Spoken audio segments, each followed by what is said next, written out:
Doma Sports Talk, worldwide, with some news from the world of boxing. So y'all know what time it is. You ain't in a rush to get concussed. Now, let's move up to the heavyweights, and we're going to talk heavyweight contender Dillian Whyte. He just come out of the failed negotiations with Anthony Joshua for the April 13th date, and hence, bam. Right? I told you next time I talk about this subject, I got to wear the wrong hat. Because, you know, I've been saying the fight Anthony Joshua on April 13th is going to be Dillian Whyte, definitely. Now, it would have been, really. But at the end of the day, it's not. So far, still not. And it's supposed to be your boy, Jarrell Miller, sometime in June in the USA, baby. That's what's going to happen. So it's not going to be Dillian Whyte, right? So we was wrong about that. But, you know, technically wrong. But don't matter. Wrong is wrong, right? We'll roll with that. Now, the reason why these negotiations fell apart, I'm going to tell you. It's a lot of people to blame, but Dillian Whyte has to get the most blame for those failed negotiations with Anthony Joshua. Anthony Joshua has a little blame too, but we'll get to all of that. We might be all over the place here, but let's just make sure this is clear. Dillian Whyte was saying, first of all, he likes 20 weeks drug testing before fights, right? He's in the Nevada program, the year-round program. Anthony Joshua is not, right? Anthony Joshua is not. He wants the drug testing. You know, Anthony Joshua didn't really want that, or didn't happen on time for them to do these 20 weeks. So that was a problem for Dillian Whyte. Now, I've seen this before. A lot of you guys probably don't know, but Kubrat Pulev, in his language, was trying to say when he was fighting Vladimir Klitschko, why do I have to be tested if Vladimir Klitschko doesn't? Now, Vladimir Klitschko didn't have to get tested before his fight with Pulev and a few other fights if you listen real carefully in some of his career, but we won't want to go there. The bottom line is this. They said, well, he doesn't have to be tested because he's traveling the world and it's hard to catch up to where he is, right? That is an excuse. I wouldn't have liked that, and I wouldn't have liked that with Kubrat Pulev. Now, I heard him saying that. I understood some of that language. He wasn't saying it in English, but he was complaining about that in their fight a few years back. Now, you know, if you're going to have a fight, everybody be drug tested the same. I don't care if you're traveling, right? Now, another thing is some fighters, like Dillian Whyte, so let's give him some love for this, pay extra for a little bit more drug testing, right? Now, I think we all would like that. Dillian Whyte pays extra money out of his pocket to make sure that there's some extra drug testing. I think that's noble. I think that's good. I think that's good for boxing, right? Can we agree on that? Well, let's see if we can still agree. Deontay Wilder has been doing this for years. Hence, everybody getting popped when they try to fight Deontay Wilder, right?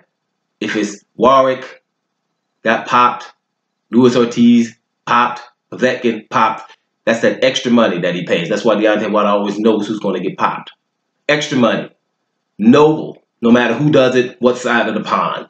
Right? Dillian Whyte does it. Noble. Deontay Wilder's been doing it. Noble. I think that's what a lot of people should do, but a lot of people ain't got the money for no extra testing. Now, that didn't happen. Now, another thing Dillian Whyte doesn't like about the negotiations, it's kind of ironic, but we'll get to that. He doesn't like the fact that, listen, a rematch clause is in the contract, right?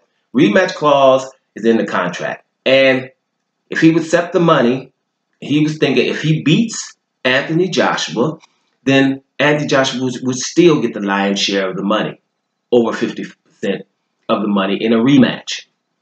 He doesn't agree with that, right? He says, I beat him, and I should get the lion's share. Or he goes one further. He says, whatever you guys offer me, that's what you should get in the rematch. Now, people that are into boxing knows that's exactly what Deontay Wilder was saying. One of the first things he said to Anthony Joshua was, hey, look, you guys can offer me anything. It could be 90 to 10%. You guys get 90, I get 10 in the first fight. As long as you take that in the rematch. They didn't want to do that. People that don't like Wilder, and there's a lot of them, didn't understand his position. So either you don't understand Dillian Whyte's position, right? Or you understand both positions. You understand? Now, Dillian Whyte did not want that. Dillian Whyte says, I have to become mandatory so I don't have to have a rematch clause, right? Because he's not mandatory. He's a voluntary. And for voluntary, you could get a rematch, which makes a lot of sense. Say you're a champion. Let's just give champions love. You're the champion. You give somebody a voluntary match. This is the biggest match of that guy's career. Voluntary. He gets lucky and beats you. You should have a rematch as a champion, right? But when you're mandatory, normally you work your way up to mandatory position. You don't have to deal with a rematch clause, right? So it makes sense. Now going back to Wilder, not only was he way past a mandatory, he's the WBC champion, unification match, and his belt means more than any other belt. And he had to go through stuff that was not worthy of a voluntary, is what people were telling Wilder to take. So those people that were telling Wilder to take that, just viewing the fact that Dillian Whyte is not even a mandatory, let alone have a belt, and he doesn't like it, which means something must be wrong with it, right? This is to be consistent here, all right? So those are the same thing we were going with, and he doesn't want that. Now, to Dillian Whyte and why this is his fault. Dillian Whyte, and I said it a few times, sorry guys, I've heard this before, you had every opportunity to become a mandatory, and for Joshua, right? You had the opportunity to go to Bulgaria and fight that man. You got $300,000 to fight Kubrat Pulev, and winning that fight would have made you Joshua's mandatory. You turned it down. So did Jarrell Miller, but we're talking Dillian Whyte now, right? Turn it down. We ain't fighting a way going to Bulgaria to fight him. So now you're not mandatory. Now he's saying, well, you know, I want to fight Dominic Brazil. You hear the name Povetkin, then you hear Ortiz from not him, but from, you know, the promoter. Those are the three fighters. But he is saying he wants Brazil. Brazil's been the #1 mandatory for Deontay Wilder. And he's willing to risk his #1 to fight the #2, which is Dillian Whyte, so they can settle it. So they have a final eliminator. Dominic Brazil has been okay with that for the longest. Who wasn't okay with that? Dillian Whyte. He wanted to fight Chisora. Instead of doing that, he could have been the mandatory, right? Let's go one more. He wants to fight Deontay Wilder. Been saying that for the longest. Deontay Wilder has promised him, all you have to do and bypass all this is fight Louis the Real King Kong Ortiz. And you kidding me. You got my word on it. What happens? He doesn't want to fight Ortiz. Ortiz gave him an opportunity on December the 1st. After Dillian Whyte said Ortiz didn't want to fight him in June or July, I think he said. Ortiz found out about it, said, okay, I have a date for December the 1st on Deontay Wilder's undercard. Deontay Wilder's undercard against Tyson Fury, biggest fight in boxing. You could come here and fight. What did he do? Dillian Whyte said, nope, I have a date on December 22nd in England, so I can't come. So what does Ortiz do? Okay, drop everything I'm doing on this big undercard with all this exposure to come to you on December the 22nd. And what happens? Nope. Dillian Whyte doesn't want it. He fights Chisora. Well, Chisora does not make you a mandatory. Chisora, there's no promises after a Chisora fight. And like I told you guys before, and so are the reports are going, Chisora got a lot of money for that fight. I'm guaranteeing you Chisora got over 40% of the purse.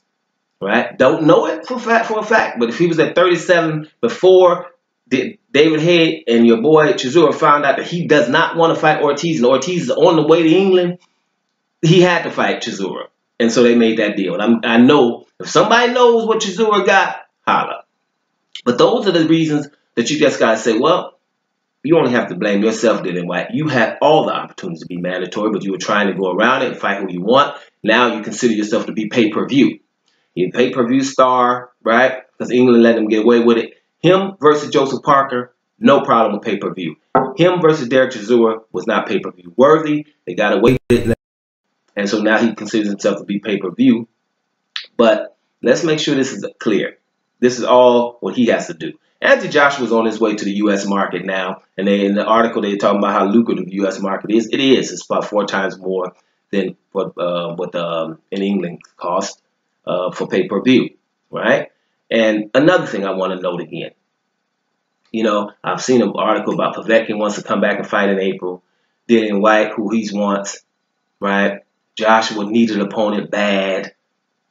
And here is the common denominator that's going to happen by everybody that's in or around those top heavyweights. No one says Ortiz. No one. The promoter might say it at the beginning, and then it's forgotten. Because they know that they can get Ortiz for cheap. He's cheaper than these guys, too, by the way. He's cheaper. And from reports, $500,000 to $5 million is a difference.